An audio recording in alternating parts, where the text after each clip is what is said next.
పరిశుద్ధ గ్రంథాన్ని నుంచి 24 కీర్తన 9. 24 కీర్తన 9వ వచనం. 9వ వచనం. గుమ్మములారా మీ తలలు పైకెత్తుకొనిడి, పురాతనమైన తలుపులారా మహిమగల రాజు ప్రవేశించినట్లు మిమ్మును లేవనెత్తుడి. దేవునికి స్తోత్రము. మహిమగల రాజు అన్న విషయాన్ని తెలుసుకుంది. మహిమలో ఏముందంట? గొప్పతనం ఉందంట. మహిమలో ఏముందంట? ఘనత ఉందంట. గనుడురా అంటారు కదా. ఘనకార్యాలు చేసేవారిని ఏమంటారు? మహిమ గలవాడు. అంటే మహిమ అంటే అర్థం ఏంటండి? మహిమగల రాజు అంటే అర్థం ఏంటి? కార్యాలు చేసేవాడు అర్థం. అంటే ఘనకార్యాలు ఎవరో చేయలేని చేసేవాడు మహిమ అంటారు. ఆయన దగ్గర మహిమలు ఉన్నారా? ఆయన దగ్గరికి వెళ్తే మనకు స్వస్థత వస్తుంది. మహిమ అంటే కార్యాలు చేసేవాడు అని అర్థం. దేవునికి స్తోత్రం చెప్పండి. ఘనకార్యాలు చేయగల సమర్థుడైన రాజు మన యేసు రాజు. దేవునికి స్తోత్రం చెప్పండి. అయితే ప్రియమైన వాళ్ళరా, ఆ యొక్క మహిమలో ఉన్న గొప్పతనము, ఘనకార్యాలు, ఇంకా శక్తి. దేవునికి స్తోత్రం చెప్పండి. ఎందుకంటే ఘనకార్యాలు చేసేవాడి దగ్గర ఏముంటుందండి? ఈయన శక్తి గల దేవుడు అంటారు. మహిమలో ఏముందండి? శక్తి ఉందంట. దేవునికి స్తోత్రం చెప్పండి. అయితే ప్రియమైన వాళ్ళరా, ఆ వాక్యాన్ని చూద్దాం. నిర్గమాకాండము 14వ అధ్యాయము 18వ వచనం చూద్దాం. నేను ఫరో వలనను అతని రథముల వలనను అతని గుర్రపు రౌతుల వలనను మహిమ తెచ్చుకున్నప్పుడు నేను యెహోవానని ఐగుప్తులు తెలుసుకుందిరనెను. దేవునికి స్తోత్రం. ఇక్కడ ఈ మహిమ గల రాజు, ఘనకార్యాలు చేయగల సమర్థుడైన రాజు. నా బిడ్డలారా మీరు తలలో దించుకోండి అనే దేవుడు కాదు మన దేవుడు. ఏ దేవుడు? తలలు పైకెత్తుకుని దేవునికి స్తోత్రం చెప్పండి. మనల్ని తలెత్తుకునేలాగా చేసే దేవుడు. దేవునికి స్తోత్రం చెప్పండి. అయితే ఈ మహిమ గల రాజు అక్కడ మాట్లాడుతున్న మాట ఏంటంటే, నేను యెహోవానని వారు తెలుసుకోవాలి, నేను నిజదేవుడినని తెలుసుకోవాలి, నేను ఘనకార్యాలు చేయగలుగుతానని తెలుసుకోవాలి, నేను శక్తిగల దేవుడినని తెలుసుకోవాలి అని అక్కడ మాట్లాడుతున్నాను. దేవునికి స్తోత్రం చెప్పండి. ప్రతి ఒక్కరు కూడా జనులు ఎలాగ ఆలోచిస్తారంటే, దేవుడు ఆయన మహిమాత్రమే ఏ కార్యమైనా చేస్తాడు అని అంటాడు. ఎందుకు ఆయన ఆ ఘనకార్యాలు చేయడానికి ఎందుకు ఇష్టపడతాడో అనేది ఆలోచన మనం చేయాలి. మన పట్ల ఘనకార్యాలు చేయాలనుకుంటున్నాడు దేవుడు. ఆయనకున్న బిరుదు కూడా అదే. మహిమ అంటే అర్థం ఏంటండి? ఘనకార్యాలు చేసేవాడు అని. ఘనకార్యాలని అర్థం ఏంటండి? ఎవరో చేయలేని పనులు. మన ఇక్కడ ఈరోజు ఇక్కడ ఉన్నామంటే మన వలన అయిపోతే దేవుని దగ్గర రావాల్సిన అవసరం లేదు. మన చుట్టుపక్కల ఉన్న వారి వల్ల అయిపోతే మనకేదైనా పనులు జరిగిపోతే మన ఇక్కడ వరకు రావాల్సిన అవసరం లేదు. వాస్తవంగా కూడా దేవుణ్ణి నమ్ముకున్నామంటే కారణము ఎవరో చేయలేకపోతున్నారు కనుక, ఎవరు ఇవ్వలేకపోతున్నారు కనుక దేవుడు ఖచ్చితంగా చేయగలుగుతాడన్న ఒక అపూర్వమైన నమ్మకంతో మనం దేవుని దగ్గర రాగలుగుతున్నాం. ప్రియమైన వాళ్ళ, అవునా కదా? ఆ ఘనకార్యాలు చేయడానికి ఎందుకు ఆయన ఇష్టపడుతున్నాడో ఒకసారి ఆలోచించండి. ఆ ఘనకార్యాలు అనే పేరు, ఆ మహిమ అనే ఆ యొక్క పేరు ఆయనకి ఎందుకు వచ్చింది? ఎందుకు పెట్టుకున్నాడో? దేవుడు ఆయన నిరూపించుకోవాల్సిన అవసరం లేదు కదా. ఆయన నిరూపించుకోవాల్సిన అవసరం ఏముంది చెప్పండి? బాగా ఆలోచించాలి. దేవుని కొరకు మనము బ్రెయిన్ పెడితే, మనసు పెడితే, ఆలోచన పెడితే కొత్త ఆలోచన పుట్టింతాడండి మన హృదయంలో, మన మనసులో, మన తలంపుల్లో. దేవునికి స్తోత్రం చెప్పండి. ఆదివారం ఏం చెప్పారు, లేకపోతే మొన్న ఏమి విన్నారు, లేకపోతే టీవీలో ఏమన్నారు అని దేవుని కొరకు ఈ కార్యం ఎందుకు చేశాడు, ఆ కార్యం ఎందుకు చేశాడు అంటే దేవుడు మీకు తెలియని విషయాలు బయలుపరుస్తుంటాడు. ఎర్ర సముద్రాన్ని రెండుగా ఎందుకు చీల్చారు అని అన్న మాటని ఎవరన్నా అడిగామనుకోండి, మనం సీనియర్స్ మోస్ట్లు ఉంటారు కదా, బయట అడగండి ఎవరన్నా, దేవుని మహిమాత్రమేనమ్మా అని అంటారు. దేవుని మహిమాత్రమే. ఆయన నిరూపించుకోవాలా? దేవుడు అన్న పదానికే భయపడతారు, ఎవరైనా భయపడతారు. చేత అతను నిరూపించుకోవాల్సిన అవసరం ఏంటంటున్నాను నేను. ఆయన నిరూపించుకుంటున్నాడు అక్కడ. ఎక్కడ? నిర్గమకాండంలో 14వ వచనంలో నిరూపించుకుంటానికి ఎవరో చేయలేని కార్యం చేయాలనుకున్నాడు. ఏంటంట? ఇది భూమి మీద ఎన్నడూ ఎక్కడ కూడా వినకూడదో, కనకూడదో అటువంటి కార్యం చేయాలని తలపెట్టాడంట దేవుడు. దేవునికి స్తోత్రం చెప్పండి.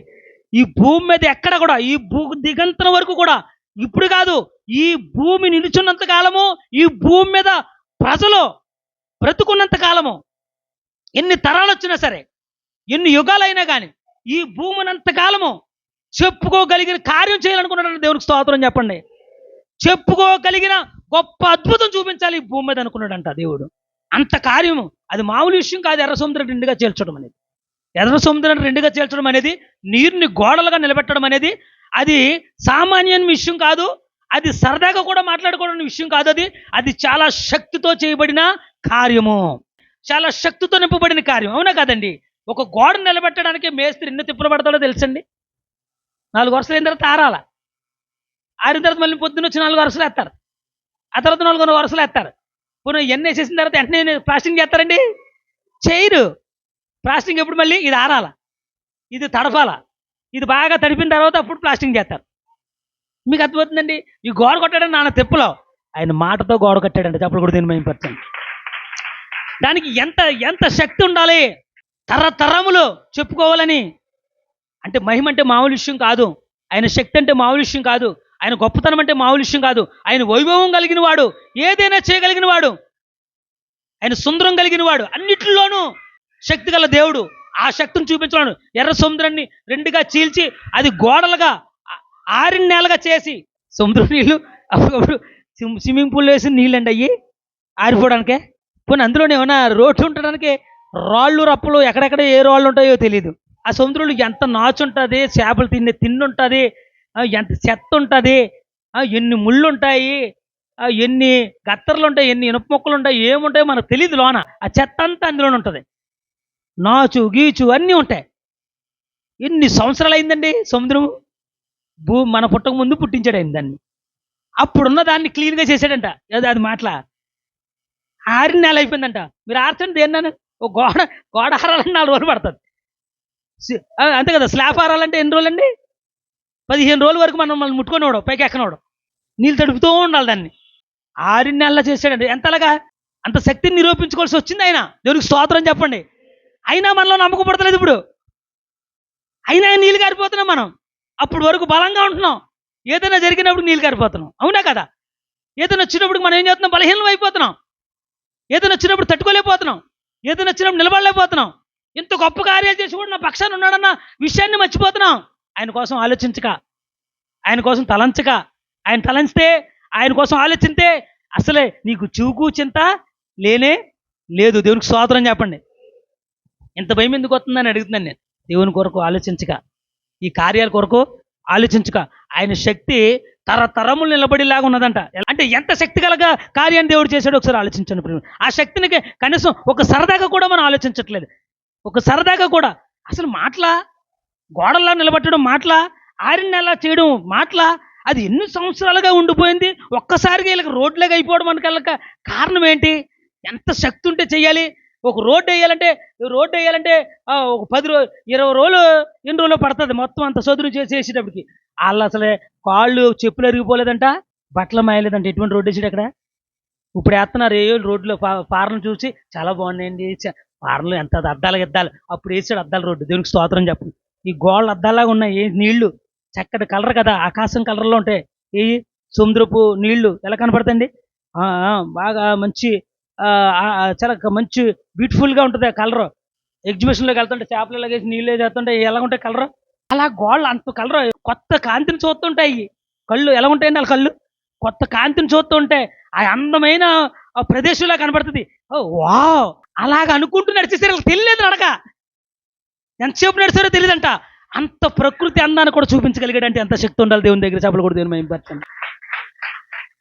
అంటే కళ్ళకి ఆనందాన్నిచ్చి, హృదయానికి ఆహ్లాదకరం అనిపించి, ఎప్పుడు చూడలేదే ఈ దృశ్యాన్ని మేము, ఇంత కొత్తగా ఉంది, చెప్తుంటేనే నాకు ఆనందంగా ఉంది నిజంగానే. మంచి కలర్తోను దాన్ని చూస్తుంటేనే ఏమీ కనిపించి ఎవరి కాళ్ళు పట్టించుకుంటుంది, ఇంకా నడిచేస్తున్నారు అంతే. ఇంకా ఏమని ఉందేమో, ఇంకా ఏమనే ఉందేమని. అంటే అంత గొప్ప, ఎంత శక్తి ఉంటే చేయగలుగుతాడండి. అంత గొప్ప దేవుడు అండి. మహిమలో ఉన్న దేవునికి స్తోత్రం చెప్పండి. అదెందుకు చేయగలిగాడు? తరములు కూడా నా బిడ్డల్ని తలెత్తుకునిలే చేసే దేవుడు. దేవునికి స్తోత్రం చెప్పండి. అంత కార్యము, అంత దృశ్యం చేయవలసిన అవసరం ఎందుకు వచ్చిందండి ఆయనకి? ఆయన నిరూపించుకోవాల్సిన పనేం లేదు. ఎవరి కోసం నిరూపించాడండి? మన కోసం నిరూపించాడు. చెప్పలు కూడా దేవుని మహిమపరచండి. ఎర్ర సముద్రం రెండుగా చీల్చింది నీ కొరకు నా కొరకును. అక్కడ మాట మాట్లాడతాడండి. ఏమంటాడో తెలిసిన దేవుడు, ఇది మొదలుకొని ఐగుప్తు వాళ్ళు మళ్ళీ మీకు ఎప్పుడు ఎన్నడు ఎక్కడ కూడా కనపడరు మీకు అన్నారు. చెప్పలు కూడా దేవుని మహిమపరచండి. వీళ్ళు అనుకుంటారు మనం దూరం వెళ్ళిపోతున్నాం కదా, ఎక్కడ కనపడరేమో అనుకుంటారు వీళ్ళు. అయితే దేవుడు చెప్పింది ఏంటో తెలుసండి, ఈ భయానికి మీ అంక చూడడానికి భయపడతారు ఐగుప్తీయులు. చెప్పలు కూడా దేవుని మహిమపరచండి.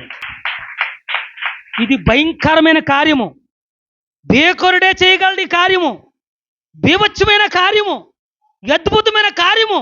ఈ వైభవం లాంటి రోడ్డు వేసి ప్రకృతి వనంలో నడిపించినట్లుగా నడిపించిన ఈ దేవుణ్ణి నమ్ముకుని ఈ ప్రజలంక మనం వెళ్ళామంటే మన పని ఏమన్నా, మన బ్రతుకులు ఇంకా మిగులుతాయని మన కోసం ఆలోచించుకుంటే గుండెకు చచ్చిపోయేలాగా చేసాడు వాళ్ళని. చెప్పుకోడికి పరిశుద్ధాత్మ ఉండాలి. బోధించే ఆత్మ నీలోకి వస్తే కనుక నాకు ఆ ఎర్ర సముద్రం ఎలా కనపడింది? ప్రకృతి వనంలా కనిపించింది. సుందరంగా కనిపించింది, చాలా అందంగా కనిపించింది. కాసేపు అందులో నడిచినట్టు ఉంది, మనకు కూడా బ్లూగా ఉంది కదా ఇదంతా. చేపలు కూడా దీని మైంపరచండి. ఆ ఆనందంలో వాళ్ళ నడక, కష్టం నష్టం, గర్భిణీ స్త్రీలు కూడా మర్చిపోయారు. ఏం బాగుంది, భలే ఉంది, భలే ఉంది, భలే ఉంది. గర్భిణీ స్త్రీలు కూడా నడిచేసారు వాళ్ళు, పిల్లల్ని ఎత్తుకున్న వాళ్ళు కూడా పాలించుకుని నడిచేసారు. ఎందుకంటే ఆ వనాన్ని, అంత అందాన్ని చూసుకున్నప్పటికీ వాళ్ళు మైమర్చిపోయారండి ప్రియమైన వారు. అది చూసిన ఆ వెనకాల వస్తున్నారంట ఎవరో, అది రౌతులు వేసుకుని వస్తున్నారంట ఐగుప్తీయులు. వీళ్ళ దేవుడు మామూలు దేవుడు కాదు రోయ్, వీళ్ళని ఏ విధంగానే తృప్తిపరిచే దేవుడు. ఏ విధంగానే? అన్ని విధాలుగా తృప్తిపరిచే దేవుడు యేసుక్రీస్తు ఒక్కడే. డబ్బులు కూడా మైంపరచండి. వీళ్ళకి ఆనందాన్ని ఇవ్వగలడో, సంతోషాన్ని ఇవ్వగలడో, వీళ్ళకి ఏదైనా మార్గం వేయగలడు. ఇక్కడ లేదన్న కాడ ఊట పుట్టించగలడు, ఇది కాదన్న చోట ఆశీర్వాదం ఇవ్వగలడు, బ్రతకలేని చోట బ్రతికించగలడు, బ్రతకలేని మనిషిని బ్రతికించగలడు. దేవుని దగ్గర మహిమ ఉంది. ఆ మహిమను ఆల్రెడీ చేసేసాడు,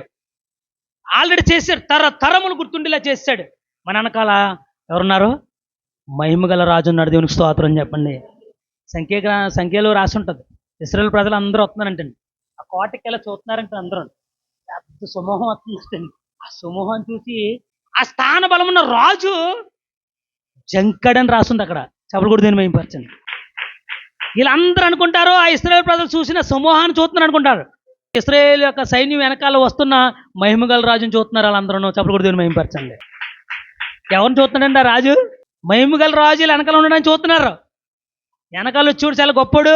ఎందుకంటే వీళ్ళ వెనకాల ఉన్నవాడు ఏం చేశాడండి? ఎర్ర సముద్రాన్ని రెండుగా చేసినవాడు.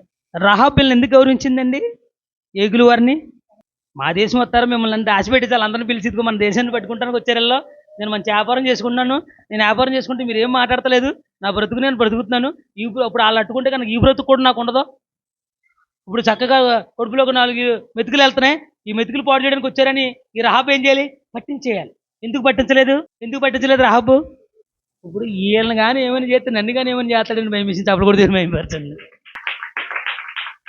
ఏగులు వారిని కానీ నేనేమన్నా చేస్తే, ఈ ఏగులు వారి విషయం కానీ ఏదన్నా నేను వెళ్ళి చెప్తే, నన్ను కానీ ఆ దేవుడు ఏమైనా చేస్తాడేమో. ఆ దేవుడిని ఎదిరించడానికి మన ఊరు సరిపోదు, మన దేశం సరిపోదు, ఈ లోకంలో ఉన్నది ఏది సరిపోదు. లొంగిపోవడమే, లోబడిపోవడమే క్షేమం అని కోరుకుంది రహాబు. దేవునికి స్తోత్రం చెప్పండి. ఇటువంటి దేవుడికి లొంగడం తప్ప, ఇటువంటి దేవుడికి మనము శిరస్సు వంచి లోబడి జీవించడమే తప్ప ఎదిరించి జీవించలేము, ఎదిరించి ఫైట్ చేయలేము, ఇటువంటి దేవుడితో యుద్ధం చేయలేము. ఈ దేవుడికి లోబడటం తప్ప, ఈ దేవుడి దగ్గర మనం తగ్గించుకోవడం తప్ప, ఈ దేవుడు చెప్పింది చేయడం తప్ప మనం వల్ల ఏది కాదని నిస్సహాయ స్థితిలోకి వెళ్ళిపోయిన ఆ రహాబు వారిని గౌరవించింది. మేము ఏమీ చేయలేమయ్యా, మీ వెనకాల ఉన్నవాడు చాలా గొప్పవాడు, అందుని మిమ్మల్ని గౌరవిస్తున్నాను, వచ్చి తిని చక్కగా వెళ్ళండి. నేను మిమ్మల్ని మీకోసం చెప్పిన మీ ఇద్దరిని చంపగలుగుతారేమో తప్ప దేశాన్ని అయితే నేను కాపాడుకోలేను.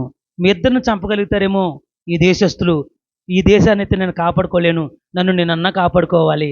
ఎందుకంటే ఆ మహిమగల రాజుని ఎదిరించడానికి ఎవరికి శక్తి లేదు. శక్తి గల దేవుడిని నమ్ముకున్న మీరు నాకు కూడా అటువంటి ప్రసాదాన్ని అనుగ్రహించండి. ఆ దేవుడిని నమ్ముకునే గొప్ప భాగ్యాన్ని నాకు దయచేయండి. ఎందుకంటే ఆయన్ని నమ్ముకుంటే నేను ఎక్కడైనా బతకగలను. దేవునికి స్తోత్రం చెప్పండి. ఆ నమ్మి విశ్వాసంతో వారితో కలిసి సహకరించింది ఆమె. దేవునికి స్తోత్రం చెప్పండి. మహిమగల రాజుని చూసిన ఆ ప్రజలు ఈ రోజుకి కూడా మహిమగల రాజు ఎవరండి? మన యేసురాజుని చూసి మర్చిపోవడానికి ఎవరి హృదయాలు కూడా అంగీకరించట్లేదు. ప్రియమైన వారు దేవునికి స్తోత్రం చెప్పండి. మనకంటే ఎక్కువ జ్ఞాపకం చేసుకుంటుంది లోకంలో ఉన్న మనకంటే ఎక్కువ జ్ఞాపకం చేసుకుంటుంది మహిమగల రాజుని. దేవునికి స్తోత్రం చెప్పండి. ఆ లాజరు చనిపోయినప్పుడు యేసు ప్రభువుని బాగా గుర్తేసింది ఎవరో తెలిసింది? పరిసయ్యులు. మీ దేవుడు రాలేదా, మీరు రాలేదా? వాళ్ళు 2 రోజులు ఏడ్చి మానేద్దరు. ఎవరో యోహాను 11:40. అందుకు యేసు, నీవు నమ్మిన ఎడల దేవుని మహిమ చూతువని నేను నీతో చెప్పలేదా అని ఆమెతో అనెను. దేవునికి స్తోత్రం. ఇక్కడ లాజరు చనిపోయారండి. యేసు ప్రభు బాగా క్లోజ్గా ఉండేవాడు అంటే వెళ్తాను. ఎవరితోని? మార్త మరియతో. ప్రేమ కావాలి, ప్రేమించే వారి కోసం చూస్తాడు. ప్రేమింతే ఏమోపోయినా ఎండిపోయినా అక్కడ ఉండిపోతాడు. అంత ఇష్టం ప్రేమ అంటే ఆయనకి. ప్రేమ కోసం ఆయన ఏం చేశాడండి? చచ్చిపోయాడు. ప్రేమ కోసం ఏం చేశాడండి? ఆయన మరణించాడు. అంత పిచ్చి ప్రేమ మనం అంటే. దేవునికి స్తోత్రం చెప్పండి. మనల్ని ఎవరేమని అంటే తట్టుకోలేడైనా, మనల్ని ఎవరైనా తిరిగితే తట్టుకోలేడైనా. ఇశ్రాయేలుని ఎందుకు కాపాడాడు? ఇశ్రాయేలు ఎవరు యేసు ప్రభుని ఏమని దేవుడిని గౌరవించట్లేదు. వాళ్ళు మమ్మల్ని సావడానికి తీసుకొచ్చావా ఇక్కడికే అని తిడుతున్నారు. అప్పుడు అక్కడ దేవునికి వ్యతిరేకంగా మాట్లాడుతున్నారు ఆ ప్రజలు. సేవకుడు ఒక్కడే బాధపడుతున్నాడు, కంగారు పడొద్దని సేవకుడు చెప్తున్నాడు, వీళ్ళు కంగారు పడుతున్నారు. అయినప్పటికీ కూడా దేవుడు ఏం చేశాడు? మళ్ళీ జీవితంలో ఈ తరములు కూడా నిలిచిపోయి కార్యం చేస్తాను, నన్ను నమ్ముకున్న ప్రజల వెనకాల ఈ మహిమగల రాజు ఉన్నాడని ప్రతి ఒక్కడు చూడాలనుకుని అద్భుతమైన కార్య సముద్రాన్ని తెచ్చి 6 నెలల మీద నడిపించాడు. దేవునికి స్తోత్రం చెప్పండి. అటువంటి రాజు, మన రాజు, మహిమగల రాజు ఎటువంటి అండి? ఆయన ప్రజలను ఏమనంటూ ఊరుకోడు. పాతిపెట్టి పడ్డాడు. ఎవరో? లాజరు. కప్పెట్టయితే అక్కడితో కథ ముగిసిపోయింది. ఇంటికి వచ్చారు, ఏడుతున్నప్పుడు ఈ లాజర్ లేకపోవాల్సిన అవసరం లేదు, రాజుని లేపుతాడు అన్న సంగతి ఎవరికీ తెలియదు. వీళ్ళు వచ్చి ఎవరో యాంటీ పర్సన్స్ ఉంటారు కదా, పరిచయలు వచ్చి, యేసుప్రభు ఏడి? యేసుప్రభుకు వండి పెట్టావు కదా మార్తా, అయ్యో ఉప్మా తర్వాత జీడిపప్పు వేసి, జీడిపప్పు తర్వాత బాదం పప్పు వేసి, బాదం పప్పు తర్వాత కిస్మిస్ వేసి, ఇన్ని రకాల వంటలుండో ఆ యేసుప్రభు నీకు ఏం చేశాడు చెప్పు? కనీసం మీ తమ్ముడు చనిపోతే కౌరంపునా సరే ఇంకా రాలేదు అని చెప్పేసి యేసుప్రభు కోసము చటార్లు వేయడం మొదలెట్టారంట. యేసుప్రభు నువ్వు పెద్దగా బాగా చూసావు, పెద్ద భక్తురాలను అన్నావు, పెద్ద అలాగన్నావు, పెద్ద ఇలాగన్నావు, ఇంత చేశారు. మీ కుటుంబంలోనూ మామూలుగా ఆయనకి వెయిట్ అవ్వలేదు, అందరిని పిలిచేవారు, ఈ దేవుడు ఎంతటోడు కాదు అంతటోడు కాదు అని చెప్పి చెప్పుకొచ్చారు. ఆయన ఇంత అలాగా నువ్వు పాదాలకు నూనె రాసేసి దానివి ఎవరిని మరి అని ఏం చేశాడు నీకు నీ దేవుడు అని అంటుంటేని జ్ఞాపం చేస్తున్నారంట, ఇంకా ఏడ్చేస్తున్నారంట, జ్ఞాపం చేస్తున్నారంట, మొత్తం ఇద్దరు కలిపి బలోమని ఏడ్చేస్తున్నారంట. కోపం వచ్చిందంట. ఆయన బిడ్డలను ఏడిపితే ఆయన ఊరుకోవడం. చప్పలు కూడా దీన్ని మేంపరచండి. ఆయన బిడ్డలను ఏడిపితే ఆయన ఊరుకోవడం, ఆయన బిడ్డలను అవమానపరిస్తే ఆయన ఊరుకోవడం. నీకు దేవుని మీద ప్రేమ ఉందో లేదో నాకు తెలియదు, కానీ నీ మీద విపరీతమైన ప్రేమించేవాడు, నిన్ను ప్రేమించేవాడు దేవుడు ఒక్కడే, యేసుక్రీస్తు ఒక్కడే. దేవునికి స్తోత్రం.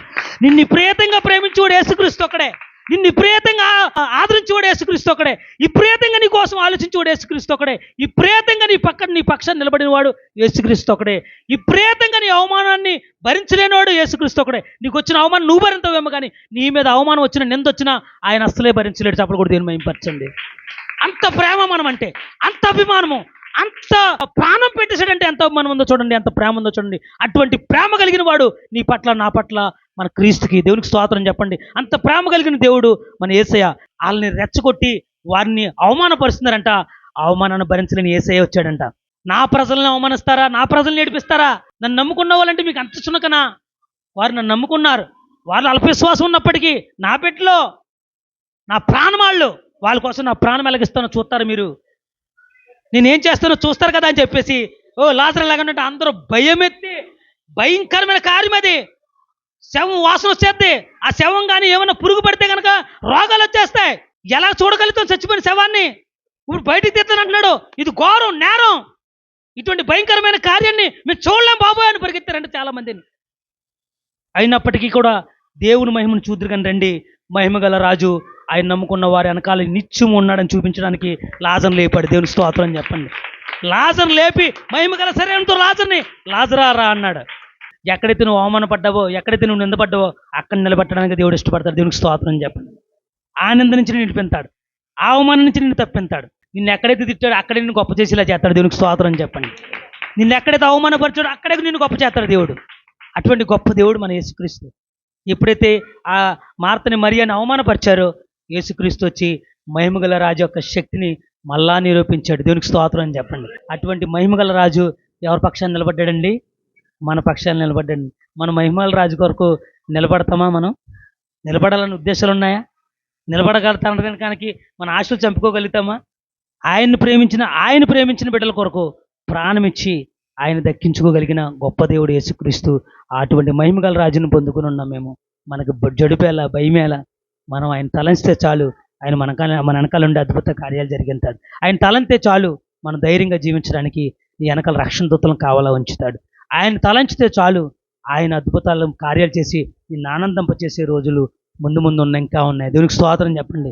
ఎందుకంటే ప్రియమైన వల్ల మహిమగల రాజుని ధరించుకోగలగాలి మనం. ఆ మహిమగల రాజుని ధరించుకోగలిగితే కనుక ఆ మహిమను చూసిన ప్రతి ఒక్కరు కూడా సాతాను కానీ శ్రమలు కానీ వెనకం చేస్తాయంట ప్రియమైన వారు. అటువంటి మహిమగల రాజు మన పక్షాన ఉన్నాడు. మనకి భయమొద్దు, దిగులొద్దు. నిరంతరము ఆ మహిమగల రాజు మనతో ఉండేలాగున ప్రార్థన చేసుకుందాం. దేవునికి స్తోత్రం చెప్పండి. ఈ మాటలు దేవుడు దీవించిన ప్రతి ఒక్కరు మోకరించి ప్రార్థన చేసుకుందాం.